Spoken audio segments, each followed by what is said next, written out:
And the question I thought you were going to ask is, are we overreacting? And having spoken to a lot of the leaders, if you see the data, and I saw it earlier this week and just got published in the Times yesterday, about how widespread this virus becomes and how quickly it grows, we do not want to be Italy.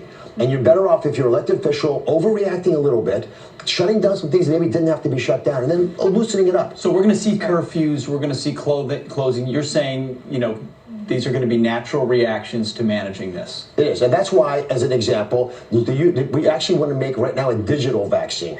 Right? We want to use some of these tech companies, their remarkable assets, to build us tools to see, okay, exactly where is the risk? Not like generically New York City, but exactly what street in New York City is a problem. Well, speaking of that, the president did announce, and others, that Google will be partnering with the Trump administration on a nationwide coronavirus website that'll include information on symptoms and testing.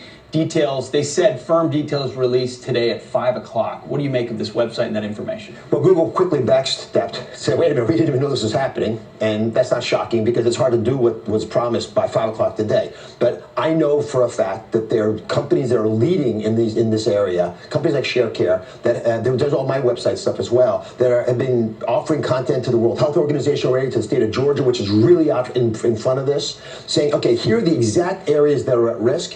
Here are the socioeconomic determinants. Here's their stress levels. Just very detailed amounts of information. And then you can overlay that with where the virus is hitting. You can begin to predict who's going to have problems. I know Amazon's working in this area. Facebook has initiatives, not just Google, but America is the leading technology country in the world. These companies already have a lot of assets. They don't have to build own, brand new stuff. They just have to merge their skill sets, like companies that are already doing these. Facebook already knows a lot about your behavior online and social space. Align that up with your behavior when you get coronavirus. Now we can begin to predict, hey, you know what? The way you're behaving, I think you might have coronavirus. So here are the 3 reasons why. If they can tell us exactly who's going to vote for who and how to target them, they can definitely tell us who is at risk for getting coronavirus. Because they've got the information in the first place. Exactly. Just lay it over with the testing. It's available, and we got a real great solution. It's also a little scary how much they know. That's also scary, but this is a good reason to know that information.